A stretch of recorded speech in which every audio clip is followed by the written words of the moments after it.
Hello and welcome back to How to Connect with Humans. This is series 5, and it's episode 1. Hello, Wayne, how are you? Hello, how are you? Hello, I'm good. I'm Good. so excited because series 5 is actually the one that is marking our anniversary. On the 21st of May, it's going to be a year since we started our first episode with Chip and Jan Chipman. And what we never thought would happen. We thought if we were very lucky, we had a few talks or just one series, and we are on series 5. And we are gonna start with a bang because we're gonna start with friends we absolutely love. We really, really wanted them to open up this series because we have so much fun with them and we have learned to love them so much. So all the way from Sweden, we have the creators of the podcast, Lyckligare. They're going to say it properly, not me. I'm going to say it completely wrong, okay? So Lyckligare, or they're going to say it properly in Swedish. So don't take me accountable for that. But it's so what it means is happier now.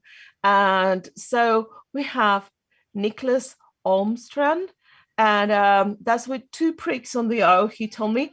And then we have Philip Frising, who is not Frising, that is actually his surname. So welcome, and we're so happy to have you here. And you can probably already can feel the tone of this talk. So thank you for doing us the honors of having you here, opening our series 5. Thank you, Carolina and Wayne. Very nice to be here. Thank you. I'm happy to start up episode 5, and I'm looking forward for episode 6, 7, 8, and 9 as well. So keep on the good work. Thank you. Thank you.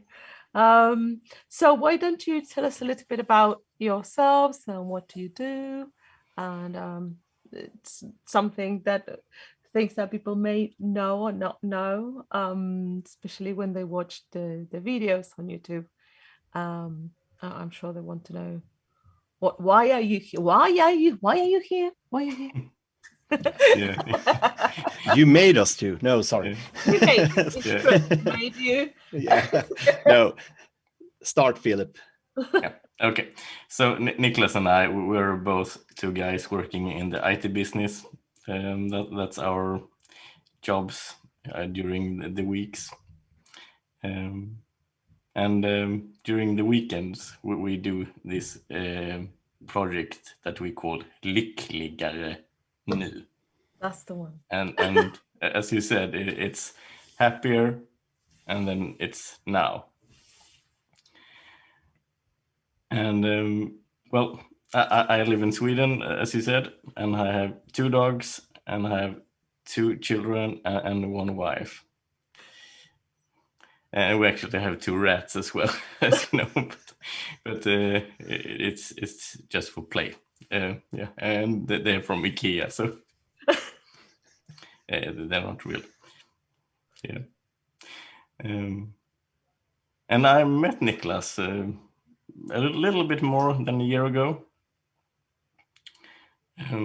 Both of us, we had seen a little bit about the 3 principles, but we only had an intellectual understanding of them, and we wanted to dive deeper into this understanding. So we signed up for the one and only education there is in Sweden with Thomas and Dennis, their coach academy. So we met in a Swedish town called Hässleholm in the southern of Sweden, and we had 2 physical meetings for 2 days each. And then, you know, the pandemic came and everything changed. So yeah, maybe you want to say something, Niklas, and then we can say how it started, this Happier Now. Yeah. My name is Niklas Ölmestrand, then, with the 2 dots over the O, or pricks, as we call it in Sweden. I'm from Uppsala, so I'm not next door to Philip, but I'm happy that we tune in on the same course with Dennis and Thomas, so we meet each other.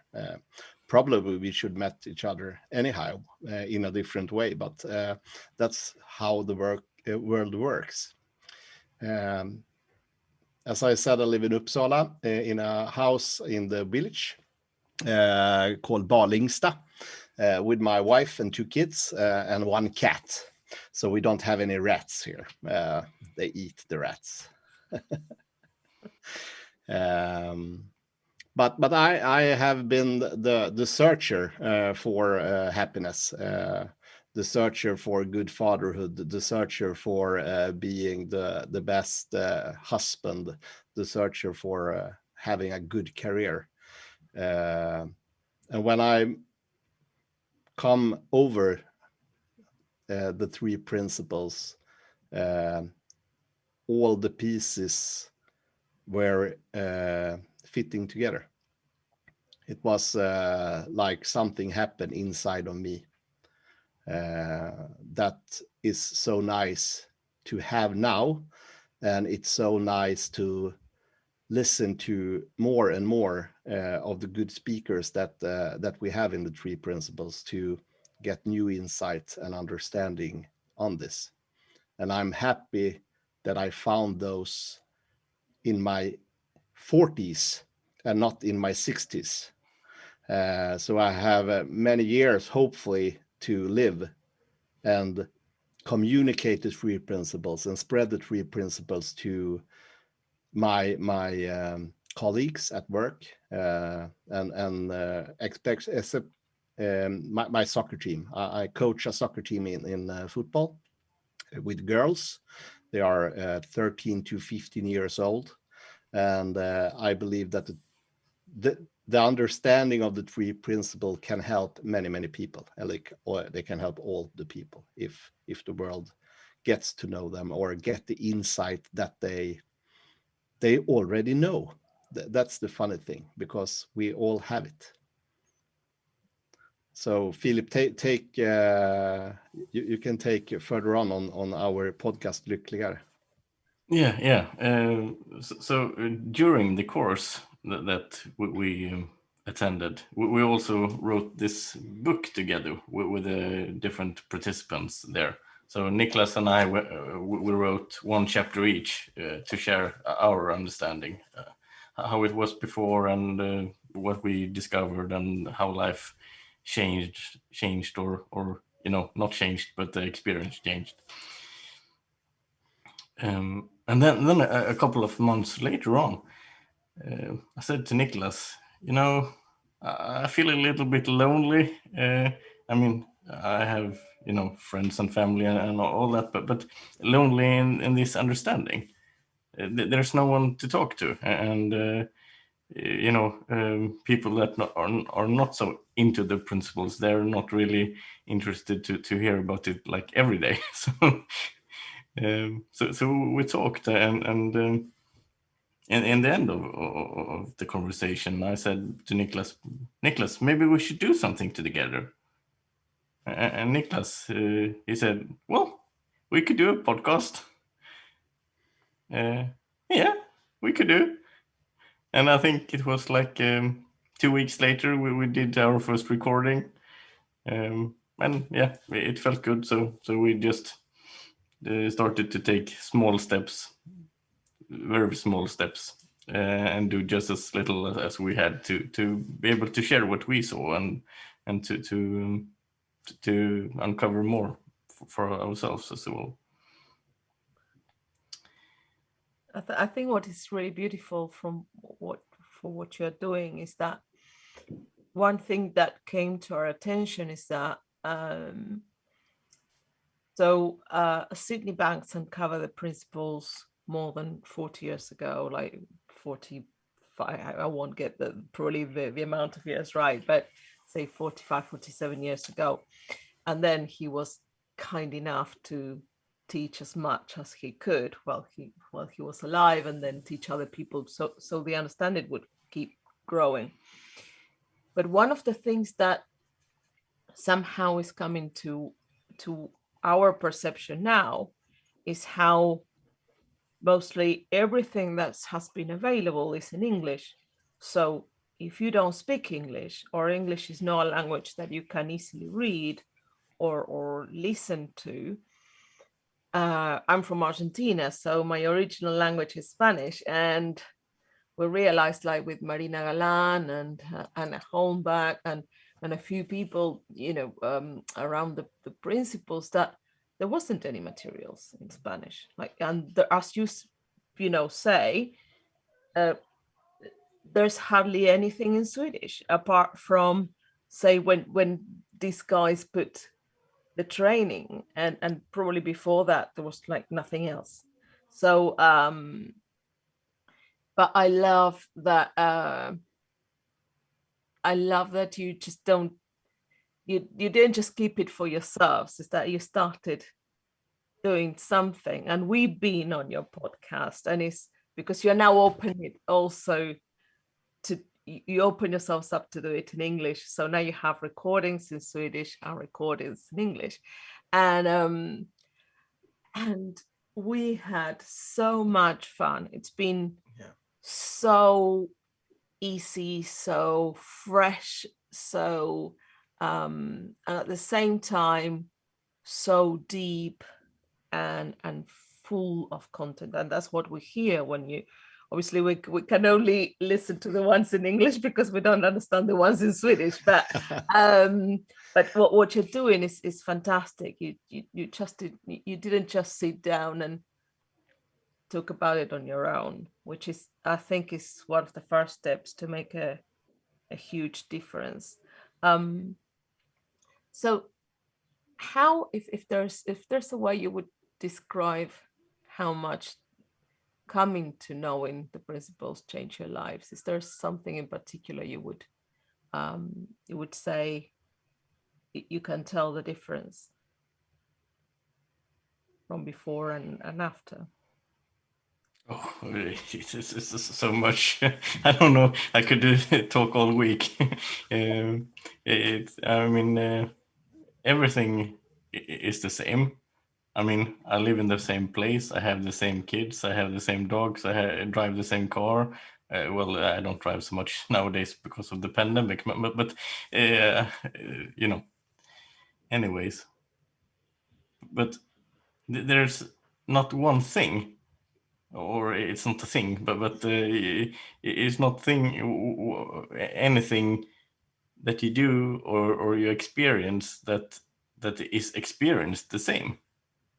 I mean, life is totally different. It's both the private life, in the family, with the kids, for example, and I just reflected upon that when I was working with my dogs today. My son, he's 5 years old now, and when he came to the world, he was really in a rush. So in the morning, my wife told me that, well, it's getting a little bit, stressful now. We really should get to hospital. So, well, we drove there quite fast. And then I think it was 6 minutes after that we came to the hospital, and then he was delivered. So, and after that, I mean, life wasn't really the same. He managed to find all my weak spots. It was it was really a tough time. But now I'm really grateful for it, because it has turned my life in a direction that probably would never have happened if I wouldn't have had that experience. So, I mean, when I started to learn about the principles, I had this huge list of, exceptions. it doesn't work in this case. It doesn't work in that case, and it definitely doesn't work in this case. So, for example, when the kids were screaming and I was tired, well, yeah, that was on my list. And my son and I, we had this kind of game where he was trying to provoke me. So he was like, "Wah!" and I would probably react in some way, get a bit irritated or angry or something. But after a while, when I learned more about the principles, more from the heart and not so much, intellectually, and I can be in a more relaxed state, be more with peace with myself. Then it was like, well, I have a choice here. I could go down that road and react, but I could also not react. So I chose not to react. And then he was like, Daddy's not reacting.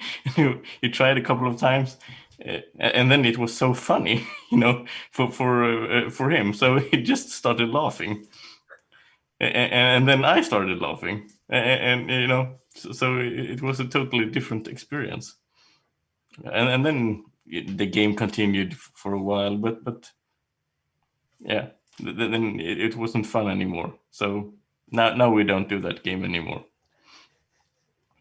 So that's one example of how life changed. Yeah, Yeah. For me, the first principle that come to me was the principle of thought, and how we were all our experience was created via thought, and it was created via me and not from any other. But after a while, I come over the thought consciousness. I have a trouble to say that word because it's difficult word in Swedish to say. But you understand what I mean, and which levels we are in. I can be in a high level, and I can accept everything that happens around me and just be still in my sense. But I can also be down in the basement and react on everything. And if I reflect on that, earlier I was more down in the basement all the time and react on everything that happens around me, which led to conflicts with colleagues and my children and my wife, because both of us were down in the basement at the same time.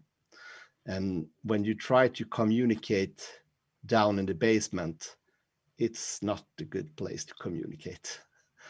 So what I see now and what I'm learned is that when I'm high in consciousness, I don't react so much, and the reaction from the other people stops, and we can have a better conversation all the time. So it's more harmony in my work, in my family, in the soccer team, and that's a huge gift to come true to me. And I believe that if more people understand how our feelings are created, it's not the guy who's sitting in front of me that creating the feeling inside of me. It's my thought of the guy, and depending on my level of consciousness, I can react or I can just be okay. He thinks that, but it has nothing with me to do that I feel this. It's only my thought.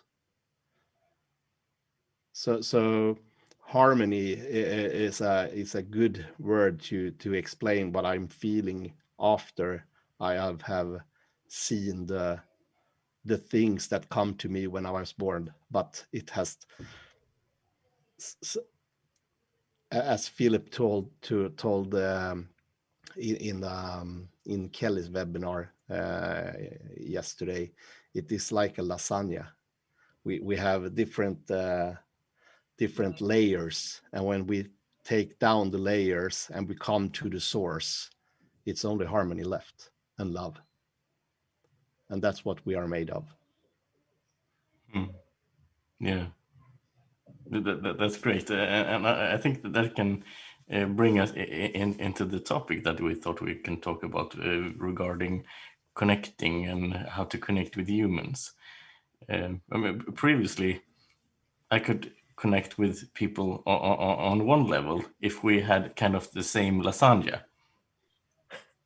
So it had to be like kind of the same political views, or working with IT in this area, or well, some people you can party with when you're in a certain state of mind, and so on. So there had to be some kind of common denominator, and then you could have some kind of connection.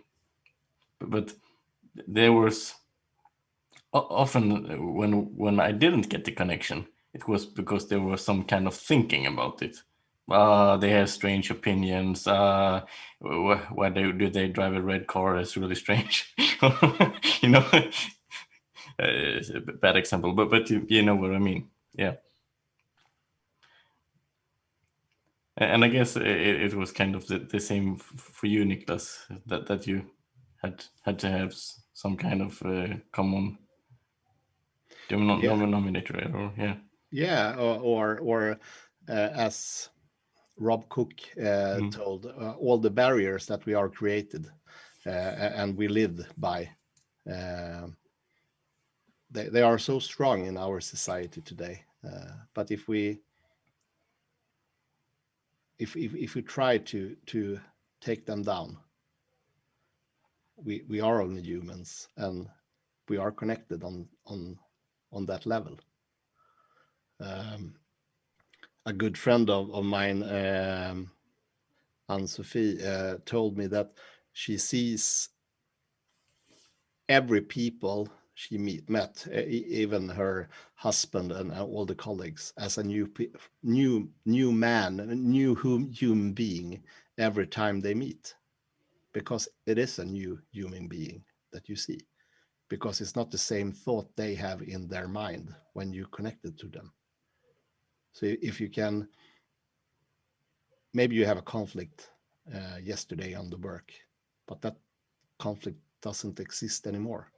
It's a new person that you meet, even if the body is the same, but it's not the same person.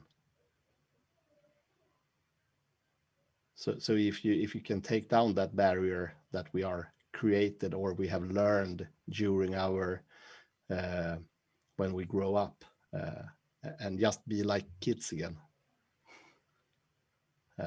like they are in the playground, connecting to each other. It doesn't matter if they are black, yellow, or green, or if it's a girl or a boy.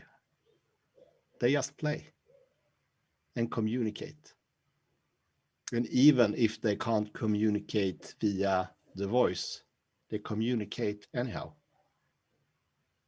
As Philip said, when we got kids, the first time you hold your baby in your arms, there are no words. There are only connection via the eyes, via the life force that is all in us, and that tells all. It's pure love. Was that the answer on your question, Philip? Yeah, of course. Okay, thank you. Yeah. So then, when we moved into the understanding, life obviously changed a lot in different ways, and I sort of got a different kind of connection with people. I could feel a deeper connection to the people that we met during the course, and deeper connection to other people as well. And for me, at that point, it was kind of a point-to-point connection. So I was being here and the other person being here, and then we could have contact. And I also remembered when I was listening to really good music and I was in a really good mode, I could get a really good connection to the person singing, or even playing the instruments and so on. But since the understanding has deepened and so on, the experience has also changed, because now I can feel the same kind of connection when I'm just out in the forest or sitting here, even if I wouldn't be talking to you. I can feel that connection with myself instead.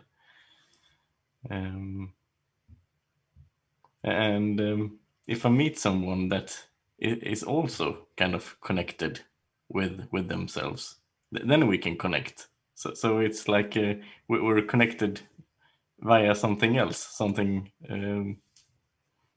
larger, something beyond us somehow.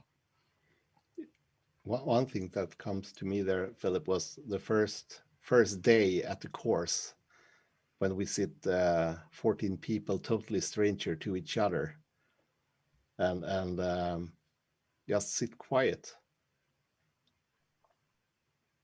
for many minutes. But the connection between those people in that room, you can't explain it if you haven't experienced it. No words were said, but the connection was there. Yeah, and I think that is because you really see what is. You don't see what you think it should have been or should be, or that person should have said that, but he said that. And I'm thinking about that really, really, really, really much. If you're in that mode, you don't get the connection. But if everyone just drops that and see what is for what it is, when there's no expectation or gap between what is and what you want it to be, then yeah, it's a different world. You just see.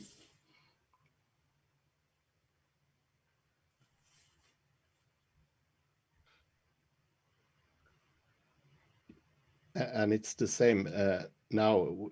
Me and Philip hasn't met for many months, but we are still connected. Yeah, since August, I think. Yeah, and for Carolina and Wayne, we haven't met. Carolina, sorry, Carolina.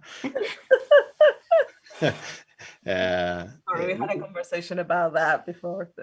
Yeah, we haven't met, but we are still. We have such a connection. How is that? Over the video.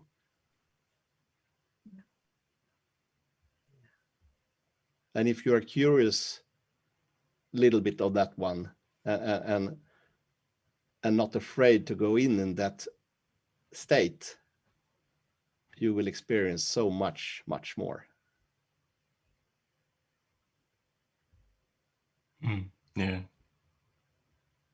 I nowadays, when I go walking with my dogs, I go out in the forest here, and most of the time I just drop out of the thinking and just be in nature, see the trees, and well, as I talked the other day at Kelly's webinar, I talked about my shoes and feeling the nature in my feet and experiencing the world through my senses and not through my thinking.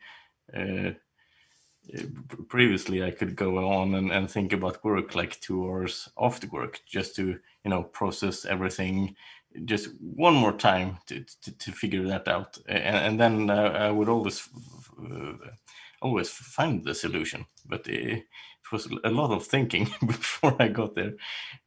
Now I can just close my computer, I can go out, drop the thinking, and then half an hour later I could, maybe that would be a good idea. And it just comes to me. I don't have to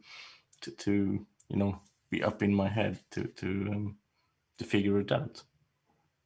But the funny thing is when I'm walking in the forest, I most of the time feel very happy and alive and so on. And then suddenly I will meet someone, and then I start to think, oh, this is getting awkward. I can't look this happy when I meet someone, because they will think I'm crazy. So,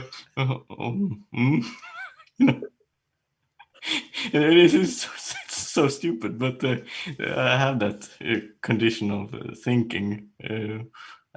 Trying to drop that as well, but we have all these habits that we're not aware of, I guess. Yeah, and I wonder who's telling you that you can't smile that much. Yeah, I think it must be the Swedish jantelag, and that Yeah. I don't know if you have that from your cultures, but here you shouldn't really be, or at least previously you shouldn't be, too good. You should just be like, intermediate. Normal. Yeah, normal. Yeah. Lagom. Lagom. Yeah, like here in the UK, people don't show their emotions much. Well, in Argentina, where I'm from, people show a lot of their emotions, but also part of the culture is it's almost to start talking about what's wrong about life, what's wrong about the country, what's wrong about your relationships, what's wrong. It's just so we it's not that we in purpose now live a life that, oh, we have to be positive. It's not that, which is what I hear you guys are saying. It's more that it just doesn't make sense. It's not interesting. So I completely get what Philip is saying, that that you sometimes you look like you're so sort of high in life, you're sort of high on something, or you just, people go, oh, you joined a cult or something. And because you're not supposed to be that happy. Life is very complicated to be in that very good state of mind. But I also love what you said about the connection. We have met like very recently, and you guys are so present in our lives every day. Since we met and we established this connection, and we honestly know very little about your lives, your family. We probably can put about nearly the description that you put at the beginning of this call together. But Yeah, there's but I don't want to share too much, because I want to keep you as a friend, if I share a picture of my house or car, you may think I'm rich, and things go south. So I don't keep rich friends, so you're gonna have to go listen to our episode in their podcast to understand what we're joking about. Yeah. So we will make you curious about that one. But the thing is, none of that matters, because we have established this beautiful connection that pretty much every single day we have this group together where we're like sending a message or like putting a comment, or we can probably tell about what Philip's dogs are doing every single day. And but it's been there's no it levels the plane, and and you were saying about, like that you don't have to, you can have preferences, we all have preferences, but we could have nothing in common in a way. You get curious about our differences. We get curious about cultural ideas and socializing, and you start realizing that what you thought it was maybe the way that everybody does it, or everybody talks to each other, or everybody meets, may not be. So what is natural and common for you, for the other person, may not be. And so that connects you from a different place. So did it change for you in that sense? I think for me, the connections that I've made since this understanding has literally just been, like Carolina was saying, you don't have to know the ins and outs of a person to have a connection. It's just the feeling. And before, I was just kind of like, I don't like this person for whatever reason, like you were saying earlier. You have that kind of judgment or anything. And now I just kind of find myself just falling into like a deeper feeling with people, even with people I don't know, or people I've known for years that that I knew before I came across this understanding. Even with them, the connection I have is completely different. And I love when you said about when you said, Niklas, about the going into like a work colleague and having like seeing that same person and just seeing them completely different because they are different. For me, that was literally, it just blew my head off, because it doesn't matter what happened today, yesterday, 2 days ago. It doesn't matter, because as you say, you're just not in that space anymore, and neither are them.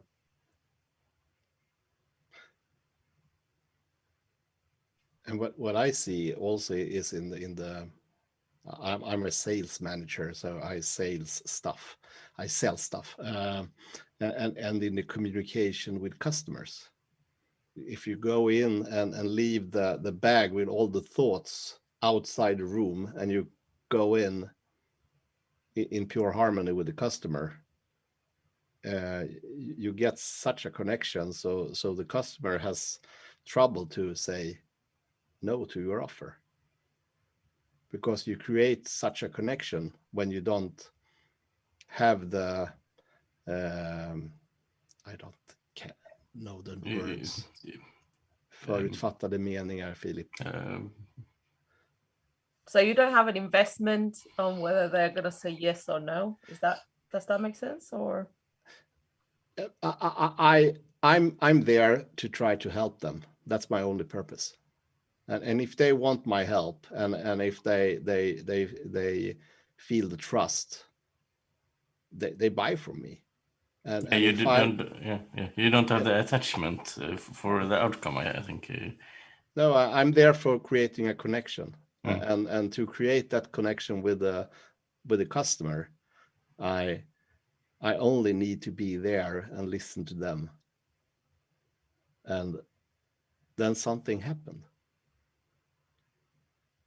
And it's for all human beings, and that's a secret that must be unfold. Does it call that? Yeah. So we all had the experience of that selling.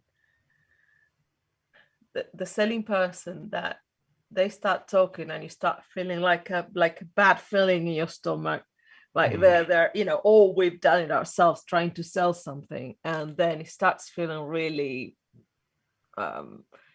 and so I guess like what you're talking about is like when we come and try to have a conversation with another human being on offering your services, but in your head you're like, well, I really need you to sign up for my course or my services or whatever, because I have to pay for the school for my children, I have to pay for the bill of this, and I depend on your money, and I need to catch you, like if you were like fishing, it's like and that feeling, then you're so in your thinking of what you need and you think you need from the other person, that it's very difficult to be at service.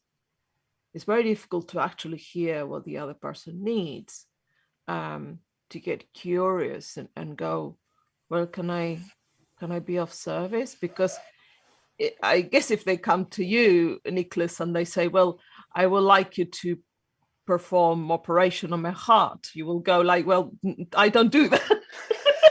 No, I recommend somebody else. But if you're in your thinking, which is usually what happens, it's like, hey, yes, whatever you want, just sign around here, and I'll see what I can do. And obviously what the other person can see is that somebody's selling them something that is not either what they came for, they haven't been seen or listened. And the great thing is that then if you weren't a good fit for that person, you can be sweet and honest to say, I don't think that's what I do, but go find a good surgeon or go find somebody else that does that. Then what happened to us very often is that many people have stayed in our lives as friends, or like people that come back to talk about other things. You establish a human connection that doesn't necessarily have to be about what you do for work. And it's the same now. I don't know for you guys, but now it's the same when we go shopping, like we go to supermarket or we just establish, we start talking to people, and it's beautiful to just see the person that that also themselves, they are like just maybe just selling these whatever, the sandwich, and they haven't had a personal interaction for hours because people are just seeing the sandwich. The client is seeing the sandwich, they are seeing putting the sandwich together, and so life becomes so much richer, so much full of fantastic opportunities. And people change as well. I mean, if I show up in a certain way at work and I sort of establish a way of being at work, if I end, for example, every meeting by saying, have a nice day or take care or something, then there are other people after a while start to say the same thing. And things tend to get lighter. It's not so heavy, and I think it's it's in the small things. You can't change the world in too fast, but you can do the simple stuff, small stuff, every day. Just in this moment, you can do your best.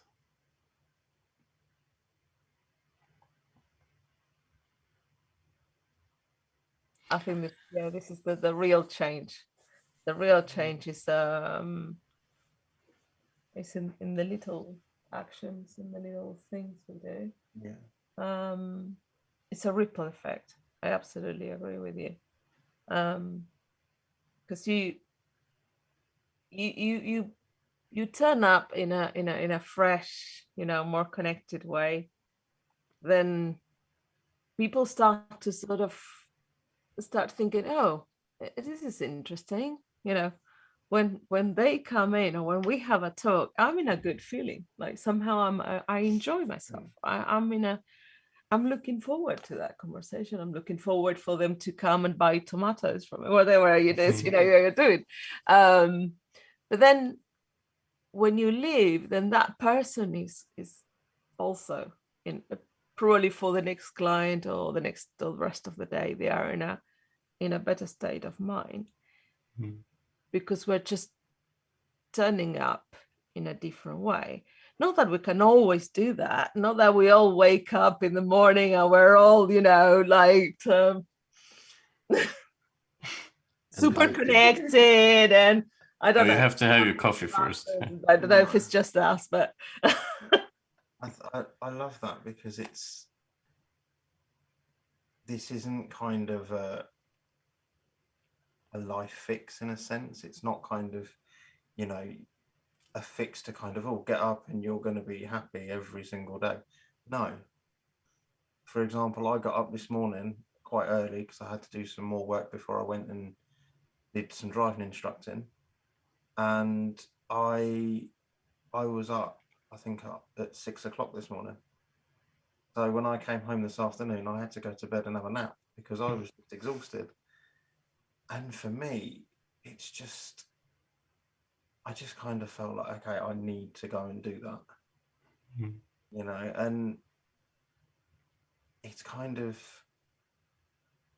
it's having that time to kind of give yourself that space to go and do that, because you know that you're going to show up better if you do, and it's just allowing that space. And I guess to trust that guide that you feel. I mean, it's so easy when you sit in work, for example, and then you say, "Oh, it's 10 minutes left. Then I have to do these things." But I kind of feel like I should go and eat now. But then you're so stubborn, so you continue to work, and then after like 15 minutes, the blood sugar is so low that it's really awkward. Yeah.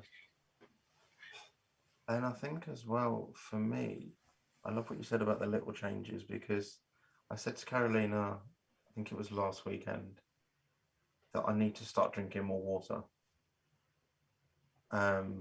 And for no other reason that I just want to, just for kind of like health reasons and things like that. I just feel like, okay, now's the kind of time to change, especially after that conversation we had last week with Rob Cook. For me, that just kind of was like, yeah, I just wanted to make some kind of small change. And for me, it just kind of, it just kind of came to me to just kind of, okay, just make the small step of changing something. Because as you say, the small things kind of add up. And yeah, and now I'm drinking more water. And I just feel better for it, in a sense of, I don't know whether it's kind of like a placebo type thing, but you just, it's the small things that add up. And it's just taking just that small thing and just kind of adding to it. Because I think at some point I was saying to Carolina, I want to try this diet, I want to try that diet. And I think we both said, didn't we, that diets just don't work for us because it's kind of, we feel restricted. And for me, doing a small change like drinking more water and, not adding anything to it, just makes it so much easier, rather than feeling, right, okay, I need to do this because if I do this diet, I'm restricted. And just making those small changes just make a huge difference.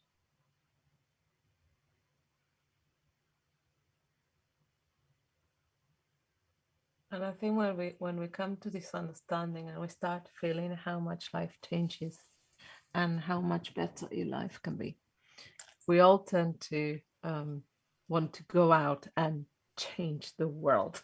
So we all become prophets of, I'm going to tell everybody about the principles.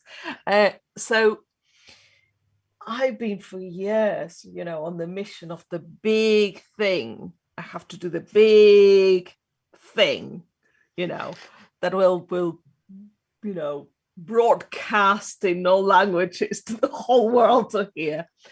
Now, what's happened, and I think what many of our teachers and stuff know is that, well, people hear when they're ready to hear. And changes happens when things are ready to change. And I was just hearing what you were saying, and I was thinking, oh my gosh, we have a round light in front of us. And I just like, oh my God, we live in a world of very small changes constantly. Like our cells are like, they're constantly slightly changing, but I can't tell you that my skin is not the same skin that I had 3 months ago. So I can't, I don't realize, unless there's like a big massive change, but there's not, it takes the earth to go, like 24 hours on its axis to just go from day to night, and we don't all perceive it at the same time. And it's massive. And then another 364, 65, 60 days to go all around the solar system and change into different seasons. And depending on where you are in the world, then again, you have a different experience. But it's not that one day the universe or nature just goes like, okay, from today it's spring, boom, temperature changes, everything. You don't wake up and suddenly there's like flowers everywhere, and and the temperature has changed. It is so gradual that you really one day go, oh, there's little tiny things on the trees are starting to grow, or the leaves start sort of falling slowly. And from you having in front of you lots of green trees and bushes and whatever, like what we see now outside is these empty branches that are starting to get light because it's spring, and they're starting to get these little things. But we had in April, being spring, we had snow. Yeah. Now, okay, that was a bit of a let's check the calendar to see if we are actually, so that was a bit of a what's going on. But most of our changes, if you cut your finger, the process of healing that the body does on its own, as far as it's not, you don't cut your finger, you just have a little cut on your finger.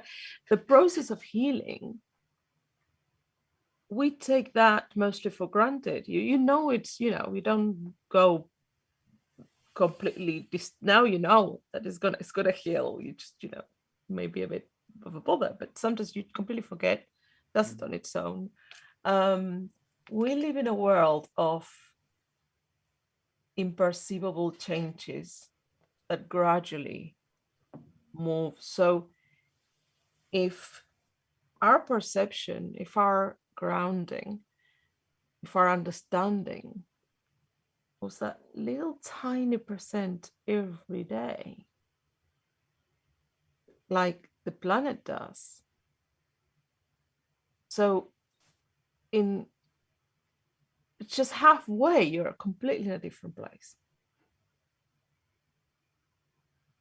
And if you keep going, you're always in a different place, because it's not that even planet Earth comes back to exactly the same place every time. It's also moving in space with the whole solar system. So thank you for that, because actually, I think it's the first time today I realize about, what you were talking about, the little changes. But that's the big change. Yeah, and it goes back and forth as the weather, as you said. I mean, you can do something forward today, and then you back tomorrow, and then you go forward again, and maybe 2 steps, and then you go back 1 step, and no. So it's always fluctuating, as you said, with the body as well. We have some people in the call, and I don't know if they want to ask some questions or share something. So if you want to either put your hand up or just unmute yourselves. And if you don't have any questions, that's fine. So feel free to either unmute yourselves or write it down on the comments. So we'll wait. I remember when I was a child, and this just came to me when you were saying that about changes and things. I remember when I was a child, and as I was growing and growing and growing, I remember kind of getting to a stage where I was standing up, whether it would be on a walker or on my sticks or whatever. And I remember standing up straight. And I remember kind of really forcing myself to stand up straight, because when I stand, I don't really stand up that straight. Because I've got a curve in my spine. It doesn't happen naturally. So I was forcing myself to stand up straight, and I was like, wow, I'm so much higher. I can see so many different things. And then as I got older, I kind of got taller, and then I remember doing it again and was like, wow, I'm seeing so. And for me, that just it just popped into my head what you just said about the small changes and what you can see when you do change. And it was just, yeah, it was incredible. And it just, yeah, as you say now, that's just literally just hit me as kind of like, wow, what a way to kind of see it.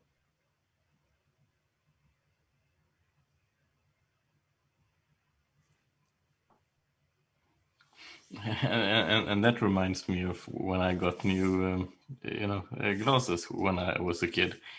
I'd always felt that I was a little bit higher with the new prescriptions. I mean, the world was the same, but it didn't feel the same.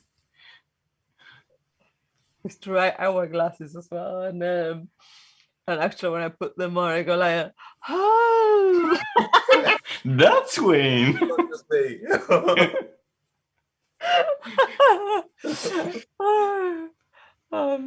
But if I'm not cleaning much, it's better to don't have them on, because then also I don't see that much detail. That's why I don't allow you to wear your glasses at home. Oh, Yeah, there you go. So you it's don't. not that they're broken.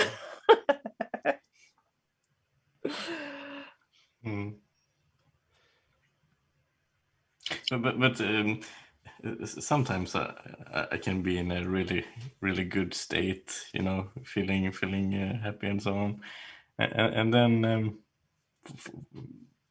suddenly I meet someone who is may not be a really bad mood, but in a lot of thinking. So they're really dense. Yeah. And still, I can be really pulled down into kind of their frequency of living instead of being in mine. I find that really interesting. It's easy to feel for me in which vibration or frequency someone else is. It can be really helpful, but it can be kind of a curse as well, to have that feeling. But as our name is Happier Now, it doesn't mean that we are happy all the time. It just means that we're happier than we were before in kind of the same situation.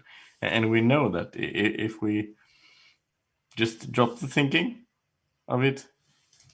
Yeah, we can come back to that natural state again, to that happiness. Or before, I thought that I need to go to the Canarian island to be happy and calm. Because it was in the future, and I saw looking forward to it so much. But now I can be happy everywhere if I just drop down the thinking. Not anytime, because sometimes it's hard, even if I got some understanding. But often I can cool down. Sometimes it takes 1 minute, sometimes it could take a day. But I know, and I trust my knowing of it, that I have it inside me. It's only to let it go, or don't get involved in those thoughts that it's in my head for the moment. Don't let them interrupt you. And it's the same when I talk to the kids, when they are upset and I see them upset. It's no point yelling at them anymore to calm down. It's better for themselves to find that feeling and calm down, and then afterwards we can have a chat and we can have a hug, and then we are connected again. Because you can't connect with a human on different levels. If you try to connect here, it doesn't work. You need to be in the same level and on the top level, not on the basement level, because then it just start to grow even worse.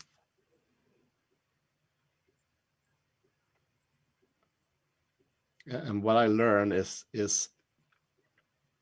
to try to listen more, not only hear what they're saying, listen what they're saying, and let them talk finished before I start to think what I should say next. And when you do that with people and let them explain what they really want to say to you, and you listen to what they say, magical things will happen.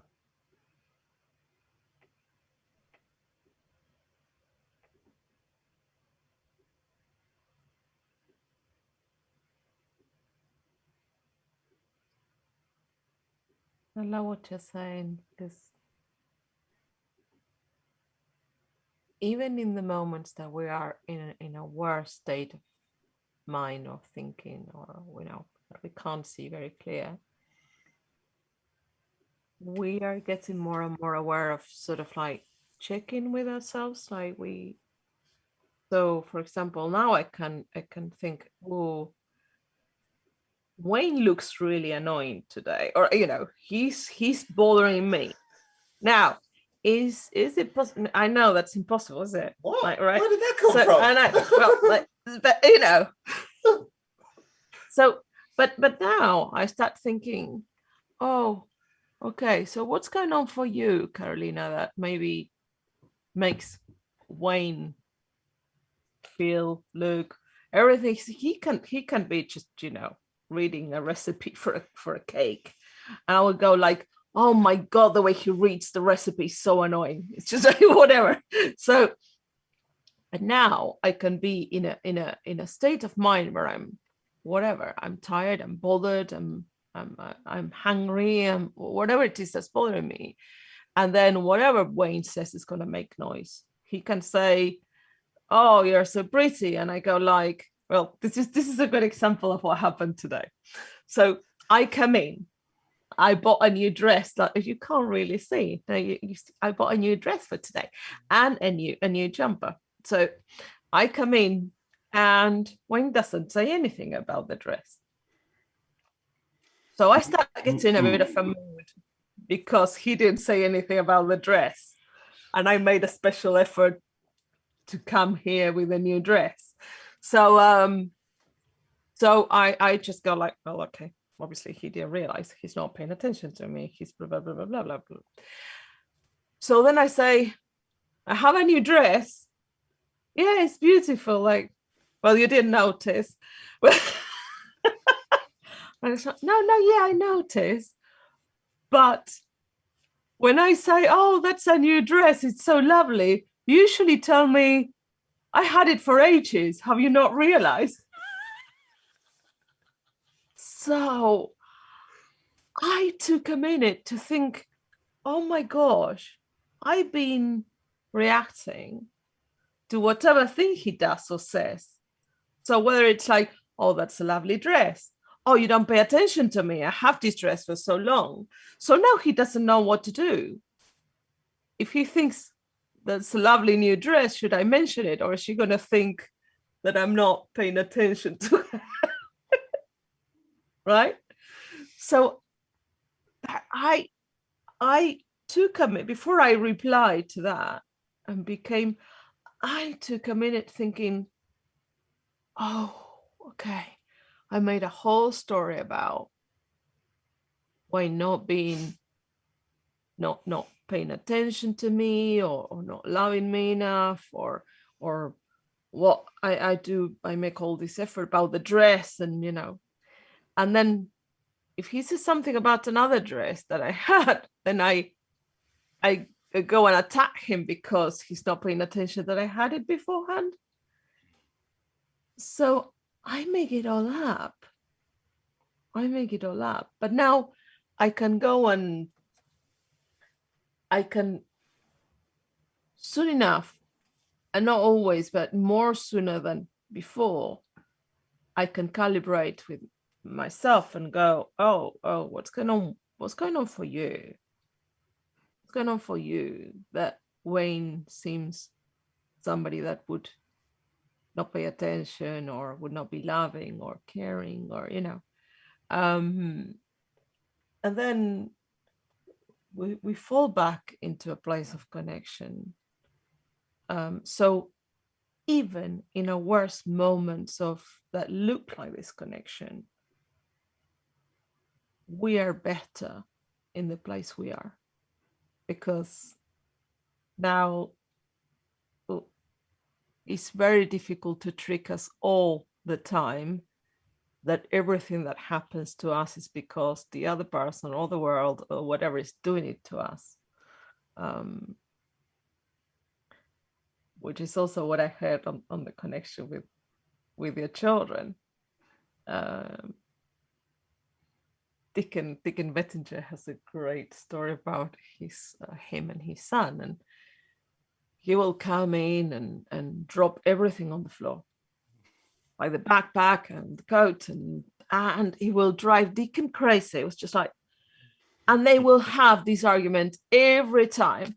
Like, can you not just hang up your coat or whatever, blah, blah, blah, and they would just start that sort of, one will come through the door and they will see each other and they will start that part of the relationship for the day like that. And then at some point, he looked at his son, he said, so why are you leaving everything on the floor? And he listened. And his son said, there's nowhere to put this stuff. There's nowhere to hang it up. That's why I just leave it here. So Dickon said, oh, so you're telling me that if I go to IKEA or IKEA's with, I don't think it was IKEA. We're not sponsored by IKEA, I should say that. But we talk about IKEA a lot, just us. But so he said, like, if I go and get like somewhere to hang up stuff, so that will be the end of it, of this? And he said, yes, yeah. And he did. And that was the end of something that was bothering both of them every single day. So it's a lovely story.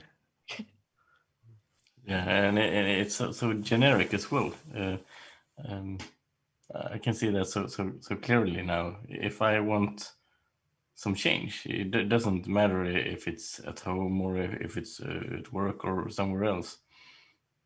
First of all, I have to be in a good state of mind myself, and then I can just ask, could you do this for me? Like, is it possible for you to deliver this next week? Or to the kids, well, could you mind changing to the pajamas now? Then it usually works, like 9 out of 10. Or you get a reason back, like, no, I'm not tired. Or at work, no, I don't have the resources, or I there's some technical issue or whatever, and then we can figure out the solution instead of me, barging in and demanding. Or I can even say exactly the same words, but with just a little different tone, and that makes all the difference because people can feel where it's coming from.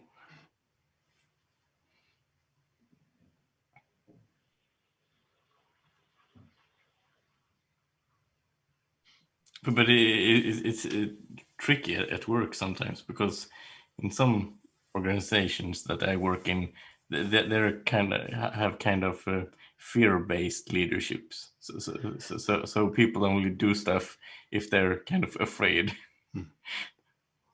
So yeah, you will have to change that mentality and try to bring out the best in people instead. I think try to make people do stuff because they know why they should be done, not because someone else tells them that you should do that.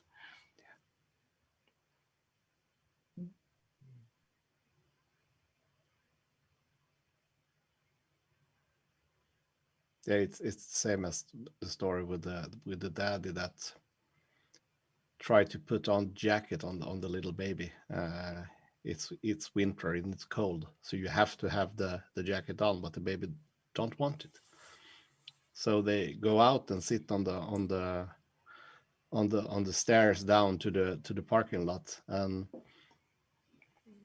the child doesn't freeze for the first 2 or 3 minutes, because it takes some time for the cold to go into to your skin. But after 4 minutes, she started to freeze, and then she put on the jacket because she feels she need it, not because her daddy said put on the jacket. So you have to experience by yourself why, maybe first, instead of getting orders to do stuff. Yeah. And well, when people work with, working environments, parenting, prisons, same things, like same all. Aaron Turner has some really good stories about them working with companies, and that's like Philip was saying and what you're saying, feeling like having this idea that people will work better out of fear. Well, It's so stupid. I know. And yeah, there's a part that looks realistic, because as soon as you put people in a lot of worry about them losing their jobs or losing the money to pay for for the families to have what they need, and so you're going to have them using a lot of their adrenal system and a lot of their response for situations where people are in danger, are going to come in to then try to sort things out. But what happens is that usually that group of people becomes less effective. They become ill more often. They're not feeling they're part of the group. They don't feel they belong. They don't feel connected. A lot of very good ideas are suppressed.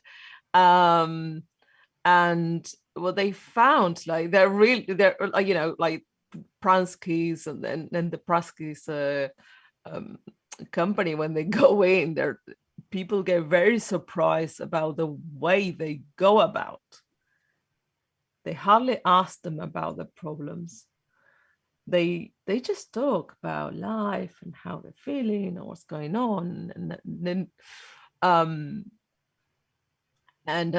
when people are in people feel more comfortable and they feel that they're valued for, if you know that people have what it takes to get creative, that we all have it.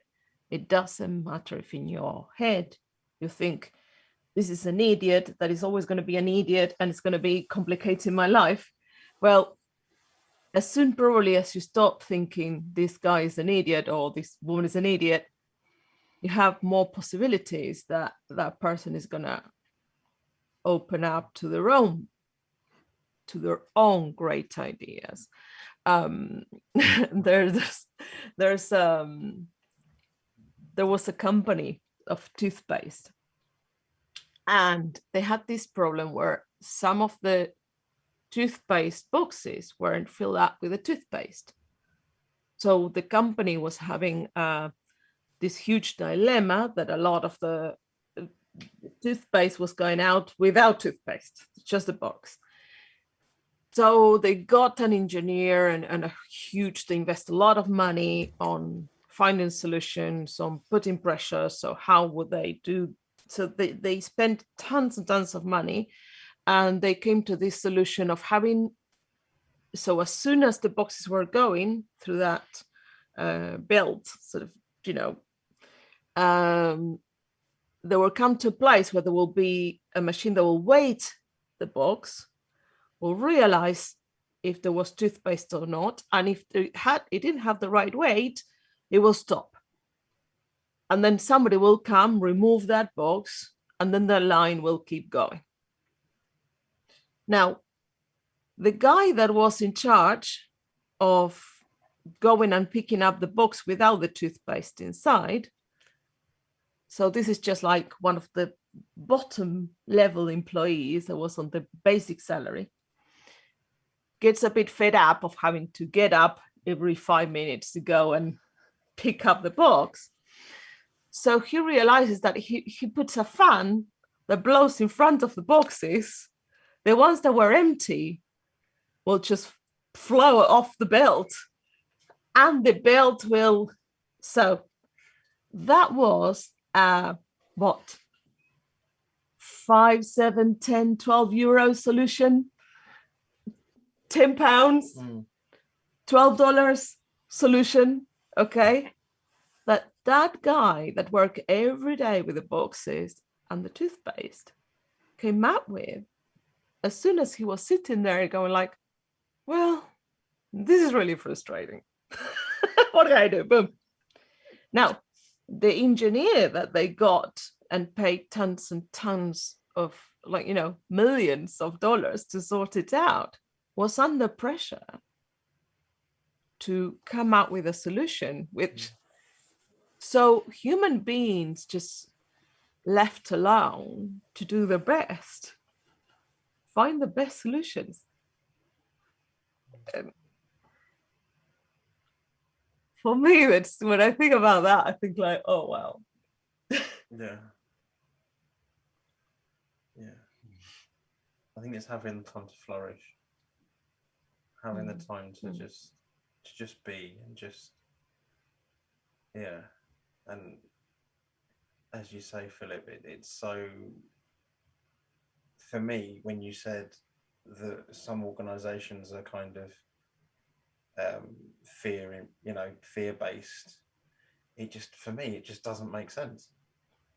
Because as Carolina's just said, you leave somebody with what they see as an issue, they'll make their own solution. And yeah, he was annoyed, but he didn't have a time constraint to kind of do that, whereas the engineer did. And yeah, it's incredible. It's incredible what you can do when you just let go and be. Yeah, I think it's really fascinating. I work as a technical leader, and I have a bunch of different people that work in my team, and it's extremely interesting to observe how different people perform. I have had like say 3 consultants working with exactly the same thing that was giving the same freedom, that was given the same kind of payment for the job, had the same kind of education and so on. But one guy performed like 1 unit, another one say 5 units, and the third guy performed 20 units in exactly the same time. And I mean, we're talking about quite qualified people here, so that are supposed to know their shit, but still, there's such a huge difference between the performance between different people, and for me, it's often really related to how much you're up in your head trying to think through the solution, and how much you trust some kind of intuitive feeling that I'm going to go that direction, and I use my thinking, but I'm not, completely up in my head. I have still some human connection, and there's a really interesting balance there. Being present in this moment, but also having the ability to using your intellect, but also having your wisdom, to using all your resources, or all the intelligence resources, but also your previous experiences and so on, and of course your network with other people, and so on, to find the best solution. But for me, that is the biggest challenge at the moment, to try to see what can I do as leader to make people perform their best. I try to point people, towards their intuition. What do you say about this problem? What feels right for you, and so on. But it's so fascinating.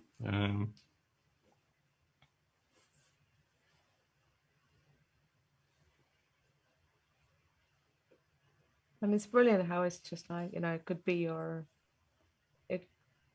Kathy Casey, talks about also, like she used to work in prisons with young people, and so in juvenile prisons, and she found herself comfortable in the midst of how other people would have found that so difficult to deal with. But then one day the Pranskys told her to go and work with a group of engineers.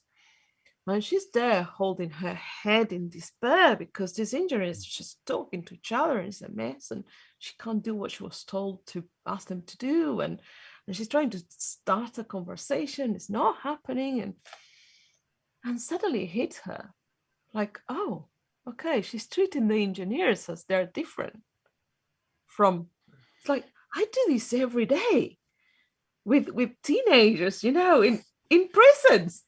And I can't seem to get these engineers to quiet down and have a conversation. How come that? So inmates in prison, engineers, your children, same old. As soon as you don't have prejudice, or you're not expecting them to be doing something different to others, or just everybody, human beings, as soon as you see their own wisdom, as soon as you see that everybody's capable of connection, that your children will eventually ask for a code, because they will get called. I'm not saying, obviously leave your 3-year-old to cross the street whenever they feel that their wisdom tells them. But most of the time, as Niklas was saying, like, there's so many times I didn't realize, I still don't, how much wisdom there is in my daughter, and that she will know. She will know what to do. She will. And I just try to go and put the coat, because I feel cold.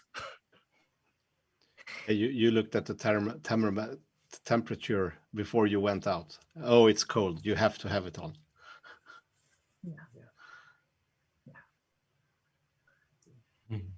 But I think it's important to try to point people, especially the children, back to their wisdom, because in school it's all about the intellectual stuff, at least here in Sweden. There's nothing on the agenda that is, finding out for yourself. It's always that you have the book, and here in the back is the answers, the correct answers. Only one. And then life isn't that. It's like you're thinking. It's not true or false. It's relatively true, depending on the situation or your level of consciousness and so on. Then you have to fail to succeed. Yeah. You have to drop the amount of thinking you have about success to be able to move on. And, right? So if you're only allowed to succeed, it's very difficult that you will, because you really need to, what we call sort of not succeeding. Like young people go to school like that, but how many young people are now creating their own YouTube channels, creating content, creating stuff, seeing things that others didn't? Like, they are playing around things and finding their own worlds. And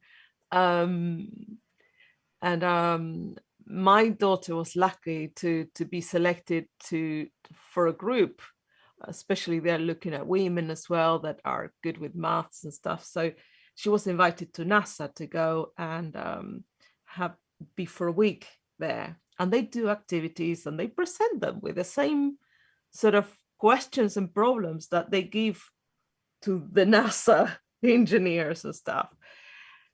And what they discovered is not only a wonderful experience for the young people to go and see what that is.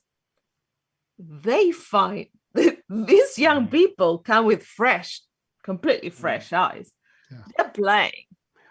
So they just go create these, whatever, create something that I will fly in the air with whatever you want. And these groups just get created and fascinated about, they're not. And they come out with solutions that they have these very highly paid adults there for, very well trained, that they didn't see. It was just in front of them. It's like the toothpaste box. Yeah. They had a 16-year-old kid that went in and looked through a microscope and went like, oh, there is some other planet there, and some new moons or whatever. And they were like, what? They haven't seen it. This kid just came in as, I'm going to see what is there. Fresh eyes. And that's available for all of us. Now, so what Philip was saying, like, we have created this education about, look, so I'm going to teach you something, you're going to write it down, then you're going to learn it and regurgitate it without reflecting. And the kids are starting to show us that it's not really working. They go on YouTube and they learn so many things in no time, because they love discovering. I love that because it was a couple of weeks ago. I remember turning to you, as Nicholas and Philip know, I'm doing an IT course at the moment as well. And I remember turning around to you and saying, I don't, I'm not, I don't know, I'm not kind of understanding this. I'm failing and whatever. And you said, I remember you said something along the lines of, how are you expected to know that? You haven't been in this field for at least 10 years. How are you expected to know hexadecimal and the base 16? And I was like, yeah, but I should, and all this. And I'm thinking, and when you said that, I was like, wow, yeah. And then when you said that a minute ago about like, it's okay to not know and to kind of, you know, to not know and to kind of find out and then succeed. And it just kind of, it lets you off the hook to not know and to kind of take that pressure off yourself, you know. And I'm thinking, there's exams to do in this course, and I'm thinking, how are you supposed to kind of retain all that information? Because there's like 13 or 14 modules that you have to learn. How are you supposed to learn all that? And so I'm kind of really getting my head about, oh, I shouldn't be doing this. I'm not, you know, I'm not good enough to do it and all this. And then I remember before I spoke to you, I reached out to my tutor and I said, look, I'm struggling with this. He was like, don't worry. A lot of people struggle with it doing this course. So you're not the only one. And he helped me out with it. And there's still some bits I don't get about, you know, a few bits.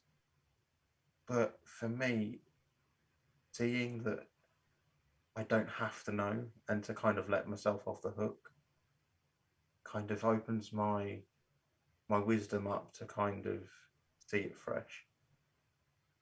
And Philip, when you said earlier about just kind of sometimes stepping away for a while and then coming back and maybe something will change.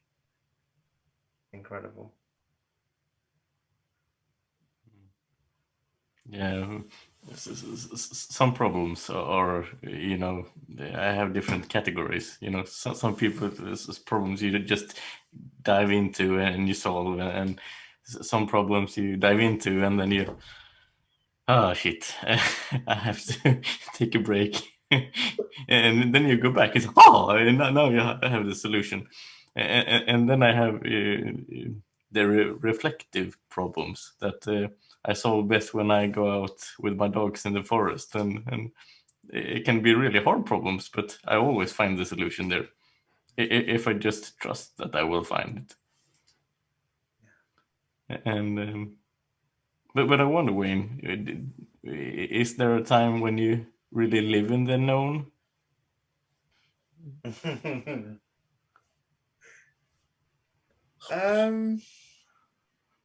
No, no, no.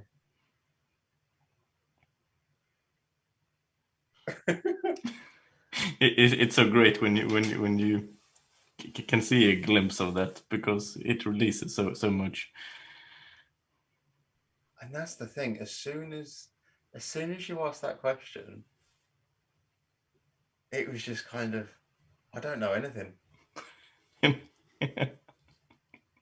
And it's sometimes it's the ego having a kind of play with yourself, isn't it? And kind of going, oh well, you know this, you know everything, you know this, you know that, and then that question literally just brings you down to earth, kind of like you don't know anything. Right?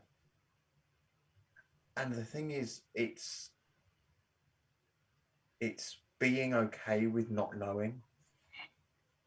Yeah. And for me, in the past, it's always felt uncomfortable. But as soon as you asked that, my ego just went bang down to the ground. But I'm okay. Mm. I'm okay with not knowing.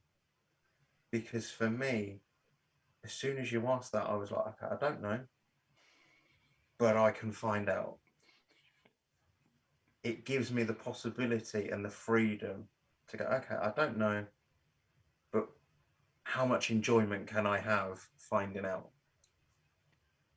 And I think that's the difference between me in the past and kind of feeling like, oh, I should really know this. Oh, why am I understanding this and all that? To now kind of not knowing and kind of going, but how much fun can I have exploring this? It's a sort of from control to explore. Absolutely. Yeah. Yeah. It's the same at the football field with the kids when I train them. The girls say so many times that I can't play, I can't dribble, I can't shoot,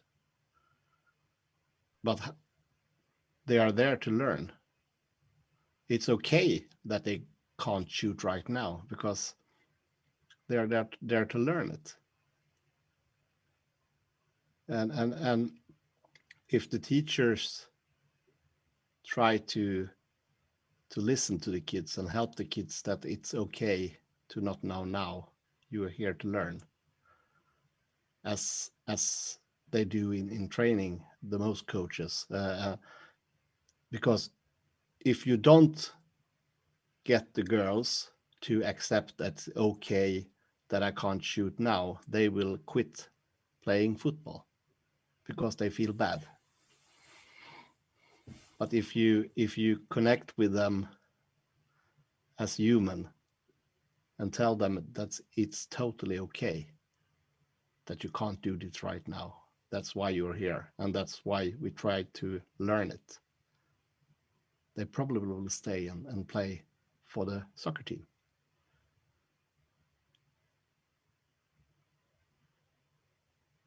And the ramifications that has to have a teacher like you, Niklas, to have a leader like you, Philip.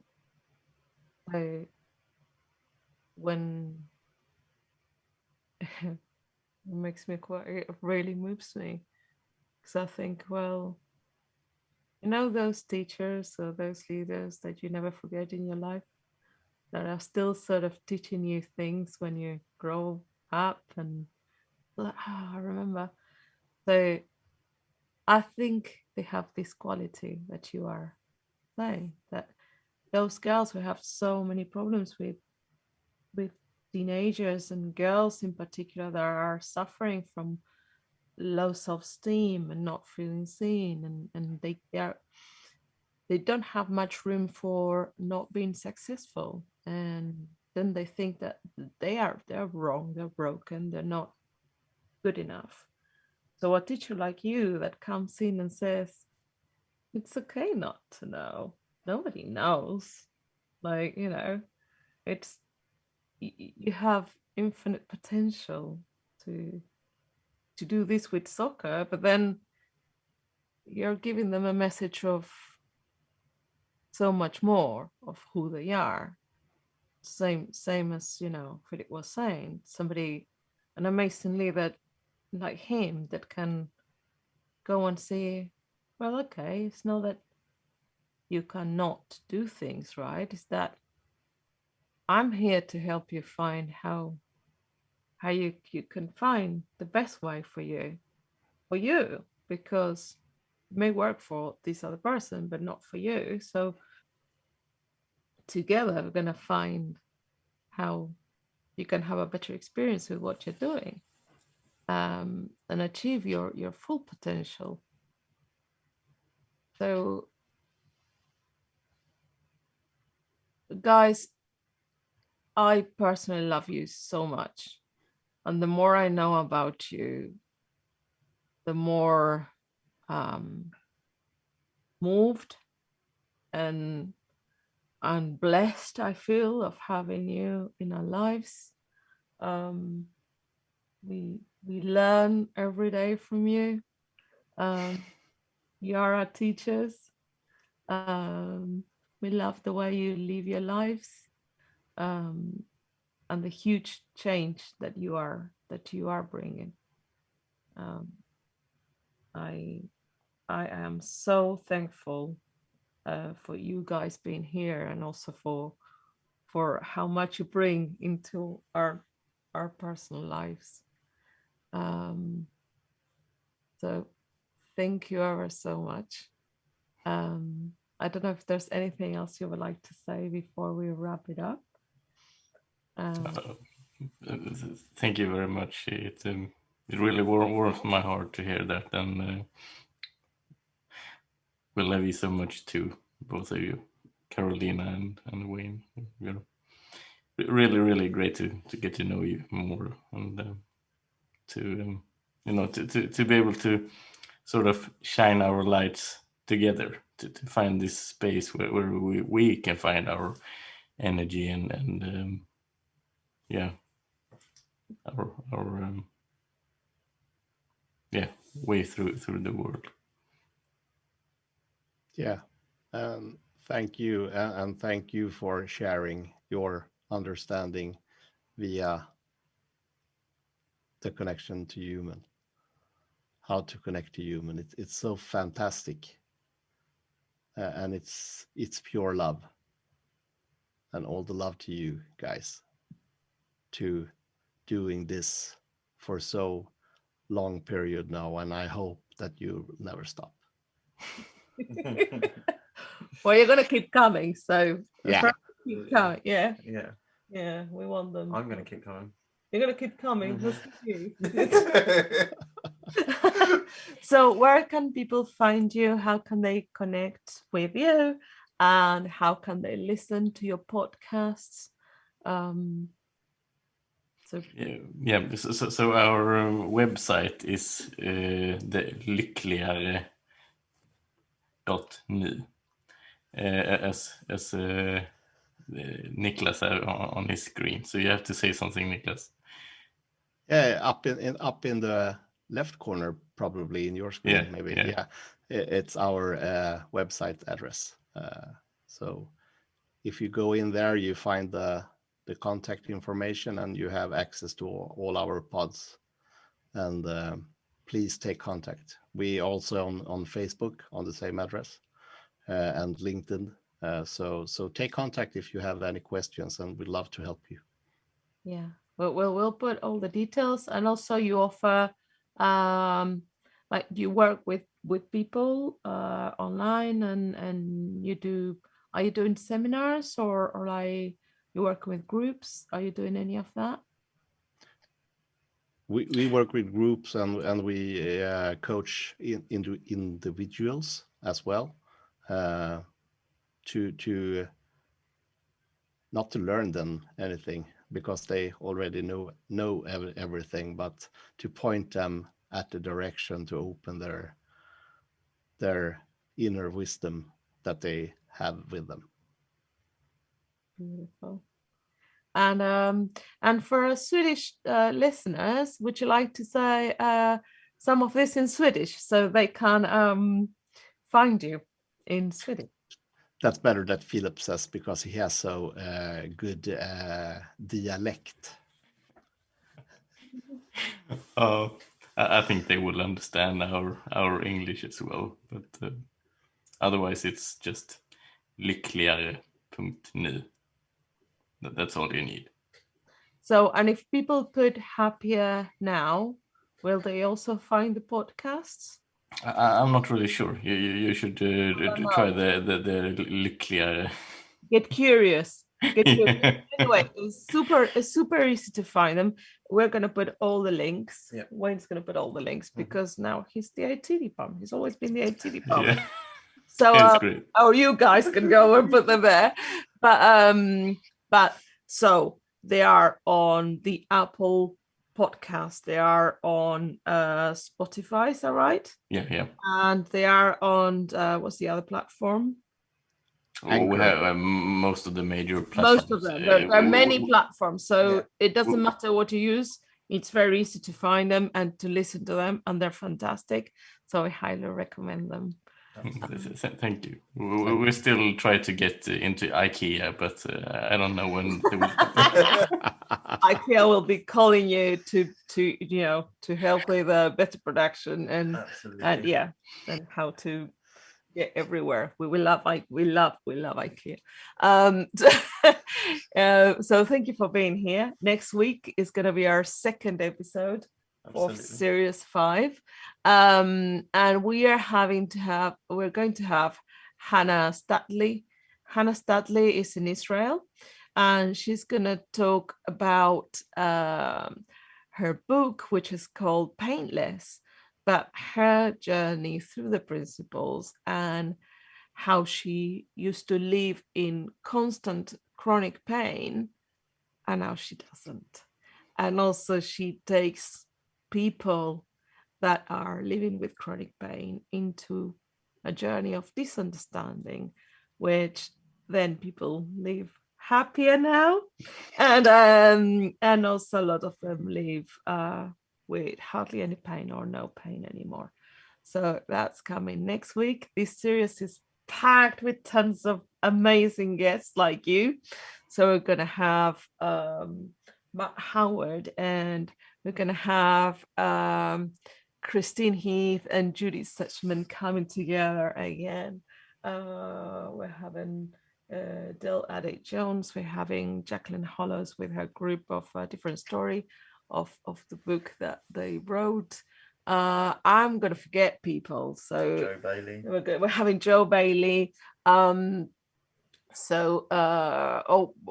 having beautiful. We're gonna have you guys were really kind to come in today because we're gonna have Maya Taylor today, and she couldn't do it because she had school, like her school schedule was complicated for today. So she's gonna come, and she's only 14, and she put together this. She started this project to help young teenagers with the self-esteem and feeling better, as she's seen so many teenagers going through so much depression and suicide and stuff like that. So she's doing a great job, and thank you guys for coming in today. So that also allows Maya to come with her mum, Sari, on another day. So again, thank you so much. Sorry, I'm a parrot. I talk so much. But we're so happy to have you here. Thank you for the amazing group we had today. And I know probably they felt a bit shy to ask things in English, but it's been lovely to, there you go. We have messages going in. Thank you guys. And they've been wonderful to be here and share this space with us. So we'll see you soon. Of course. We love you with all our heart. And as soon as they open the possibilities of traveling, we're coming. Yeah. You're welcome. That's great. we're bringing toys for the kids, for the dogs, for the cats.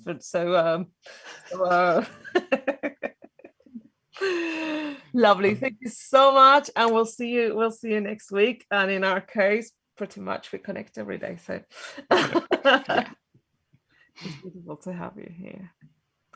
So Thank you. Thank you. Bye-bye. Love. Bye. Thank you.